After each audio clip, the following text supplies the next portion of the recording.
മൂത്ത ഒരാളുണ്ട്. അവൻ അവിടെ ജോലിയാണ്. അവന്റെ ഫാമിലിയൊക്കെ രണ്ടുപേരും അവിടെ ആണല്ലേ. 2006 പോയതാണ്. അപ്പം മാഡത്തിന് എന്തെങ്കിലും കലാപരമായിട്ടുള്ള താല്പര്യങ്ങളോ കഴിവുകളോ ഉണ്ടോന്ന് ചോദിച്ചാൽ വലിയൊരു ടാലന്റ് ഒന്നും ഇല്ല, എങ്കിലും അത്യാവശ്യം ചെറുതായിട്ടൊക്കെ ഒന്ന് പാടും. എന്തോ ഉണ്ട്. അല്ല, ഒന്നിലും വലിയ കഴിവൊന്നുമില്ല, പക്ഷെ കുറച്ച് ആണോ? അതിപ്പോ മാരേജിന് ശേഷമാണോ സാറെടുത്ത് അങ്ങനെ ഒരു താല്പര്യം തുടങ്ങിയത്? ഒരു കലാകാരന്റെ പാടാൻ, അതായത് ഫിലിം സോങ് ഒക്കെ ഇങ്ങനെ പാടും, സിനിമ പാട്ടൊക്കെ ഇങ്ങനെ പാടും. ക്ലാസിക്കൽ ഇങ്ങനെ ഇവരുടെ കേട്ടിട്ട് തന്നെ പഠിച്ചതാണ്, അതിന് മുമ്പൊന്നും എനിക്കറിയില്ല. അതിനുണ്ട്. മക്കളും ആ ഒരു ഫീൽഡ് അവർക്ക് രണ്ടുപേർക്കും നല്ല താല്പര്യമുണ്ട്. അവനും നല്ല താല്പര്യമുണ്ട്. സ്കൂളിലൊക്കെ ഒരുപാട് പെർഫോം ചെയ്തിട്ടൊക്കെ ഉണ്ട്. ഇപ്പൊ പിന്നെ ഈ ജോലിയുടെ വേറൊരു ലൈനായതുകൊണ്ട് കുറച്ച് ശ്രദ്ധിക്കുന്നില്ല തോന്നുന്നുണ്ട്. അവൾക്ക് പിന്നെ അത് തന്നെയാണല്ലോ, ലൈവ് മ്യൂസിക് തന്നെയാണ് അവിടെ സബ്ജക്ട്. അത് തന്നെയാണ്. ഓക്കെ, ഈ സാറോട് ചോദിക്കാം. സാറ് അമ്മയുടെ അല്ലേ? അമ്മയ്ക്ക് എത്ര പ്രായമായി? നമുക്കിപ്പോ 86 വയസ്സായി. സാറിന്റെ കൂടെ തന്നെയാണോ അമ്മ? ഇപ്പൊ എന്റെ കൂടെയാണ്. ഇപ്പൊ ഞങ്ങള് അവിടെ മങ്കരയില് തറവാട്ടിലായിരുന്നു അമ്മ. അപ്പൊ അവിടെ ഒറ്റയ്ക്ക് ആയതുകൊണ്ട് അമ്മയ്ക്ക് അവിടെ ബുദ്ധിമുട്ടുണ്ടോ അതൊക്കെ ആയല്ലോ. അപ്പൊ അങ്ങനെ കുറച്ച് ബുദ്ധിമുട്ടുകളുണ്ട്. അപ്പൊ അത് കാരണം ഇപ്പൊ ഞങ്ങള് അമ്മയ്ക്ക് 5 മക്കളാണ്. ഞാനാ മൂത്ത. അപ്പൊ എല്ലാ മക്കളെടുത്തും അങ്ങനെ മാറിയിട്ട് ഒരു പ്രവാസി ജീവിതമാണ് ഇപ്പൊ ഇവിടെ ഉണ്ട്. ഓക്കെ. പിന്നെ എങ്ങനെയാ സാറ് മറ്റു സഹോദരങ്ങളെല്ലാം കലാരംഗത്തുള്ള ആൾക്കാരാണോ? കലാരംഗത്തിൽ അങ്ങനെ പറയാനില്ല. എന്റെ 2 അനിയത്തിമാരുണ്ട്. രണ്ടുപേരും സംഗീതം മണ്ണൂർ രാജകുമാരൻ മാഷെടുത്ത് അവരടുത്ത് പോയിട്ട് മുമ്പ് ചെറുപ്പത്തിലൊക്കെ പഠിച്ചിട്ടുണ്ട്. പക്ഷെ അങ്ങനെ ഒരു കലാരംഗത്തിൽ വന്നിട്ടില്ല. അവര് പെർഫോമിംഗ് ആർട്ടിസ്റ്റുകളൊന്നുമല്ല. അത്യാവശ്യം പാടും, ശാസ്ത്രീയ സംഗീതം പഠിച്ചിട്ടുണ്ട്. പിന്നെ അപ്പൊ സ്കൂൾ ഡേയ്സിലൊക്കെ അറിയാലോ, എന്റെ യുവജനോത്സവങ്ങളിൽ ഇതൊക്കെ ഉണ്ടായിരുന്നു. പിന്നെ അനുജന്മാര് ഒരാള് എന്റെ ശിഷ്യൻ തന്നെയാണ്, ഒടുവിൽ തനിയും ശിവദാസ്, ചേറ്റൂർ ശിവദാസ് പാടും, ശാസ്ത്രീയമായിട്ടും പാടും. പിന്നെ ഒരു അനിയനുണ്ട്, മറ്റൊരു അനിയൻ മോഹൻ എന്ന് പറഞ്ഞിട്ട് സംഗീതത്തിന് നല്ല താല്പര്യമുണ്ട്. പെർഫോമിംഗ് എല്ലാം മാത്രം. എല്ലാം കൊണ്ടും സംഗീതത്തിന്റെ ഒരു അന്തരീക്ഷം എല്ലാ കുടുംബത്തിലും ഉണ്ട്. പ്രോത്സാഹനം ആദ്യത്തെ പ്രോത്സാഹനമൊക്കെ അവിടെ നമ്മുടെ എന്റെയൊക്കെ ചെറുപ്പകാലത്ത് മുതലുള്ള സ്കൂൾ ഡേയ്സിലൊക്കെ, ചെറിയ സ്കൂൾ പ്രൈമറി സ്കൂൾ ഡേയ്സിൽ തന്നെ അപ്പൊ ഒക്കെ ഈ അമ്മ പാടുന്ന പഴയ പാട്ടുകൾ കുറെ സ്റ്റോക്ക് ഉണ്ടാകും.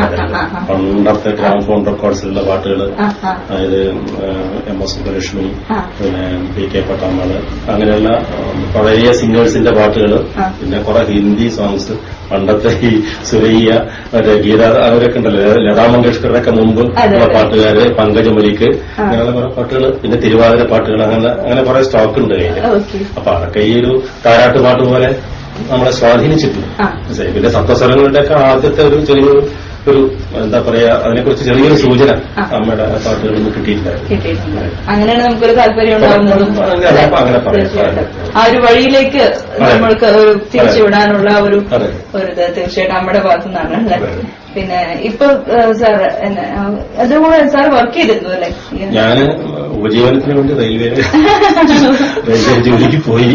അതേ കിട്ടിയില്ല, പ്രവർത്തനം കൊള്ളില്ല. കാരണം എന്താ വെച്ചാൽ സ്കൂൾ ഡേയ്സ് കഴിഞ്ഞ് കോളേജിലൊക്കെ പോയെങ്കിലും അവിടെയും ഈ ഒരു സംഗീതത്തിന്റെ ഈ ഒരു ഉപദ്രവം കാരണം അങ്ങനെയൊരു വലിയൊരു ഇതൊന്നും എനിക്ക് കിട്ടിയില്ല. അല്ല, മോശം അല്ല, എന്നാലും ഞാൻ പറഞ്ഞില്ല, അങ്ങനെ ഒരു അക്കാഡമിക് ബ്രില്യൻസ് എനിക്ക് അവകാശപ്പെടാനില്ല. അപ്പൊ ഒരു BSc ഒക്കെ അതിപ്പോ നമ്മള് പൊതുവെ കലാകാരന്മാർക്ക് നമ്മുടെ കലയോട് താല്പര്യം പൊതുവെ നമ്മള് ഡൗൺ. പക്ഷെ സാർ രണ്ടും കൂടെ ഒരുമിച്ച് കൊണ്ടുപോകല്ലേ ചെയ്ത്? രണ്ടും കൂടി ഒരുമിച്ച് കൊണ്ടുപോകാം. പിന്നെ എനിക്ക് കിട്ടിയ റിട്ടയർ ചെയ്തിട്ടിപ്പോ 19 വർഷം. ഞാൻ 92 Palakkad town railway station master ആയിരുന്നു. അപ്പൊ അവിടുന്നാണ് ഞാൻ എഴുതി കൊടുത്തത്, VRS എഴുതി കൊടുത്തത്. അപ്പൊ അതിനുശേഷം പിന്നൊക്കെ അങ്ങനെ കുട്ടികളൊക്കെ പാട്ട് പഠിപ്പിക്കലും സംഗീതവും അങ്ങനെയായിട്ടുള്ള അതിനോട് അനുബന്ധിച്ചിട്ടുള്ള ഒരുപാട് കാര്യങ്ങൾ ഞാൻ വീട്ടിൽ തന്നെ ഇവിടെ ഇപ്പൊ എല്ലാം കൂടി. അത് എന്താ വെച്ചാൽ ഞാൻ ഒറ്റയ്ക്കാണ്, ഓരോരുത്തർക്കായിട്ടാണ് കൊടുക്കുന്നത്. ഗ്രൂപ്പ് ക്ലാസ്സസ് ഇല്ല. അപ്പൊ ഒരു ഫ്ലോട്ടിംഗ് ആണ് കുട്ടികളുടെ ഇതൊക്കെ. ഇപ്പൊ ഈ ഇത്രയും വർഷത്തിനിടയ്ക്ക് ഇപ്പൊ 800-200 പേരുണ്ടാവും. പക്ഷെ എപ്പോഴും ഗ്രൂപ്പായിട്ടെന്ന് പറഞ്ഞാൽ ഈ സംഗീതം മറ്റുള്ള പാരലൽ കോളേജോ അല്ലെങ്കിൽ ട്യൂട്ടോറിയൽ കോളേജ് നടത്താൻ പറ്റില്ല. അപ്പൊ അതിന് എന്താ വെച്ചാൽ അതിന്റെ ഈ ഇപ്പൊ ഒരു ആൺകുട്ടികളും പെൺകുട്ടികളും മെയിൽ ഫീമെയിൽ ശ്രുതി വ്യത്യാസം ഉണ്ടാവും. പിന്നെ ഈ വരുന്ന വരുന്ന കുട്ടികൾ ഓരോരുത്തരും ഓരോ ലെവലിലായിരിക്കും, ടാലൻസ് ഓരോ ലെവലിലായിരിക്കും. കുറച്ച് പഠിച്ചിട്ടുണ്ടാവും, ചിലർ ബിഗിനേഴ്സ് ഉണ്ടാവും. അപ്പൊ ഇവരെല്ലാം കൂടി ക്ലബ് ചെയ്തിട്ട് ഒന്നിച്ചൊരു ക്ലാസ് നടത്താൻ പറയുന്നത് അത് തീരെ ശ്രദ്ധിക്കാൻ പറ്റില്ല. അപ്പൊ സംഗീതത്തിൽ എനിക്ക് ഒരു കുട്ടി, 2 കുട്ടി, 3 കുട്ടി വരെ ഇരുന്നാൽ എനിക്ക് ബുദ്ധിമുട്ടായി. കാരണം എനിക്ക് ഇൻഡിവിജ്വൽ കെയർ കൊടുക്കാൻ പറ്റില്ല. അപ്പൊ അതിന്റെ എന്റെ ഒരു ചെറിയൊരു ആത്മാർത്ഥതയുടെ ഒരു അംശം ഉണ്ടോ എന്ന് തോന്നുന്നു. പൊതുവേ നമ്മളിപ്പോ പഠിപ്പിക്കുക, ഒരു ഫീസ് വാങ്ങിക്കാണല്ലോ മോസ്റ്റ് ഏത് ജോലിക്കാണ് ഏത് പ്രൊഫഷണലും ശ്രദ്ധിക്കും. സാറെ കുറച്ചുകൂടി ആത്മാർത്ഥമായിട്ട്. അപ്പൊ അങ്ങനെയാണെങ്കിൽ ഞാൻ എനിക്കറിയുന്നത് ഞാൻ പറഞ്ഞു കൊടുക്കുന്നത് അവർ ശ്രദ്ധിക്കണം. അവർക്ക് ഒരുപാട് ഹൈറ്റ്സ് അച്ചീവ് ചെയ്യാനുണ്ട്. അപ്പൊ ഞാൻ എന്നെ കൊണ്ടാവുന്നത് സഹായിക്കുക എന്നാണ്. അപ്പൊ ഒരു 10, 12, 15 കുട്ടികൾ ഇരുന്ന് കഴിഞ്ഞാൽ എനിക്ക് ശ്രദ്ധിക്കാൻ കഴിയില്ല. അതൊരു കമേഴ്സ്യൽ സ്ഥാപനമാക്കിയിട്ട് അങ്ങനെ മാറ്റാൻ എനിക്ക് ഉദ്ദേശിച്ചില്ല. അപ്പൊ എന്തായാലും പ്രേക്ഷകരെല്ലാം കാത്തിരിക്കേണ്ടത് സാറൊരു പാട്ട് കേൾക്കാൻ. അപ്പം സാറ് അത് 4 വരും. കൽപ്പാന്തകാലത്തോളം കാലരേ നീ എൻ മുന്നിൽ കൽഹാരഹാരവുമായി നിൽക്കും. കൽപ്പാന്തകാലത്തോളം കാലരേ നീ എൻ മുന്നിൽ കൽഹാരഹാരവുമായി നിൽക്കും. കല്യാണരൂപനാകും കണ്ണന്റെ കരളിനെ കവർന്ന രാധികയെ പോലെ, കവർന്ന രാധികയെ പോലെ. കൽപ്പാന്തകാലത്തോളം കാതലേ നീ എൻ മുന്നിൽ കൽഹാരഹാരവുമായി പാട്ടുകൾ പാടിത്തന്നു. എന്നാലും സാറ് ശിഷ്യയും മകളും കൂടിയായ ഷൈല നമുക്ക് വേണ്ടി നല്ലൊരു ഗാനം ആലപിക്കുന്നതാണ്. എന്നാലും ഷൈല നല്ലൊരു പാട്ട് പാടിപ്പിക്കാം. റെഡിയല്ലേ? മാർഗഴിപ്പൂവേ മാർഗഴിപ്പൂവേ ഉന്മടി മേലേ ഒരിടം വേണ്ടും. മാർഗഴിപ്പൂവേ മാർഗഴിപ്പൂവേ ഉന്മടി മേലേ ഒരിടം വേണ്ടും. മെത്തിമേൽ കണ്ണുകൾ മൂടവുമില്ലേ ഉന്മടി ചേർന്നാൽ കനവുകൾ കൊള്ളേ. മെത്തിമേൽ കണ്ണുകൾ മൂടവുമില്ലേ ഉന്മടി ചേർന്നാൽ കനവുകൾ കൊള്ളേ. മാർഗഴിപ്പൂവേ മാർഗഴിപ്പൂവേ ഉന്മടി മേലേ ഒരിടം വേണ്ടും. എന്തായാലും സാറും ഫാമിലിയും എത്ര നല്ല തിരക്കുണ്ട്. ഇപ്പൊ എന്തൊരു പ്രോഗ്രാമിന് പോകാൻ നിൽക്കുമായിരുന്നു. അതിനിടയ്ക്കാണ് നമുക്ക് വേണ്ടി കുറച്ച് സമയം മാറ്റി വെച്ചത്. സാർ ഒരുപാട് സ്ഥല വിശേഷങ്ങൾ മുന്നോട്ട് പങ്കുവച്ചു. നമുക്ക് വേണ്ടി കുറച്ച് പാട്ടുകളും മോളും തന്നെ പാടി തന്നു. എന്തായാലും സാർ ടോപ്പ് ഇൻ ടൗണിനെ കുറിച്ച് സാർക്ക് എന്താ പറയാനുള്ളത്? ടോപ്പ് ഇൻ ടൗൺ ഞങ്ങളുടെ എന്താ പറയാ ഫാമിലിയില് എത്രയോ കൊല്ലങ്ങളായിട്ട് ഞങ്ങളുടെ ഫാമിലി ബ്രാൻഡാണ്. ഇവിടെ എന്ത് വിശേഷം ഉണ്ടെങ്കിലും ഞങ്ങളിപ്പോ കല്യാണമാണെങ്കിലും എനിക്ക് ചെറിയൊരു എന്ത് ഫംഗ്ഷൻ ആണെങ്കിലും ആദ്യം ഞാൻ രാജുവിനെയാണ് വിളിക്കുക. ടോപ്പ് ഇൻ ടൗണിന്റെ ഓണർ ആണ് വിളിക്കുക. എന്റെ ഒരു എന്താ പറയാ പേഴ്സണൽ ഫ്രണ്ട് എന്നുള്ള ആ ഒരു ഇതുണ്ട്. ഞങ്ങള് മറ്റേ എന്താ പറയാ കുടുംബ ബന്ധമുണ്ട്. പിന്നെ മോള് പാട്ടുകാരി ആ കുട്ടി എനിക്കറിയാം. പഠിച്ചുകൊണ്ടിരിക്കുന്ന രശ്മി എനിക്കറിയാം. രശ്മി എന്റെ മോളും ഒക്കെ ചേർന്നിട്ട് അതിൽ ഒന്നിച്ചിട്ട് പല വേദികളും പങ്കിട്ടിട്ടുണ്ട്. അപ്പൊ ഒരു എന്താ പറയാ ടോപ്പ് ഇൻ ടൗൺ ആണ് എന്റെ മനസ്സിൽ ആദ്യം. അതെ ടോപ്പ് ഇൻ ടൗൺ തന്നെയാണ്. കാരണം ഇതുവരെ അങ്ങനെ ടോപ്പ് ഇൻ ടൗൺ രാജുവിനോട് പറഞ്ഞിട്ട് അങ്ങനെ നടക്കാതിരുന്ന ഒരു സംഭവമില്ല. കാരണം അത് പറയുകയാണ് ഞാനിപ്പോ ഒരു 10 ആളൊക്കെയാണെങ്കിലും 100 ആളൊക്കെയാണെങ്കിലും 1000 ആളൊക്കെയാണെങ്കിലും എന്റെ ഫാമിലിയിലുള്ള എല്ലാവരോടും ഞാൻ ആദ്യം പറയുക രാജുവിനെ വിളിക്കാനാണ് പറയുക. എന്തുകൊണ്ടാണ് ഞാനിപ്പോ നമ്മള് ഒരുപക്ഷെ അവരുമായിട്ടുള്ള ബന്ധം വെച്ചുകൊണ്ടല്ല സർ ഞാൻ ചോദിക്കുന്നത്. ഒരുപക്ഷെ നമ്മൾ അത്ര ആത്മാർത്ഥമായിട്ട് ടോപ്പ് ഇൻ ടൗൺ വിശ്വാസത്തോടെ പറയുന്നത് എന്താണ് സാർ? വളരെ സിൻസിയറാണ്, വളരെ സിൻസിയർ ഡിസിപ്ലിൻഡ് ആണ് രാജു എന്ന് പറയുന്ന ആ മനുഷ്യനോട് എനിക്ക് വലിയ റെസ്പെക്ട് ഉണ്ട്. കാരണം മനുഷ്യൻ എത്ര ഉയർന്നാലും അത്ര വിനയാന്വിതനാണ്. അതാണ് ഏറ്റവും ഞാൻ രാജുവിനെ ഞാൻ എന്ന് പറയില്ല. അതേപോലെ എത്രത്തോളം ഹൈറ്റിലെത്തുന്നു. കാരണം അത് സക്സസ് സ്റ്റോറി തന്നെയാണ്. രാജുവിനെ ഒരു ഉദാഹരണമായി കണക്കാക്കാം.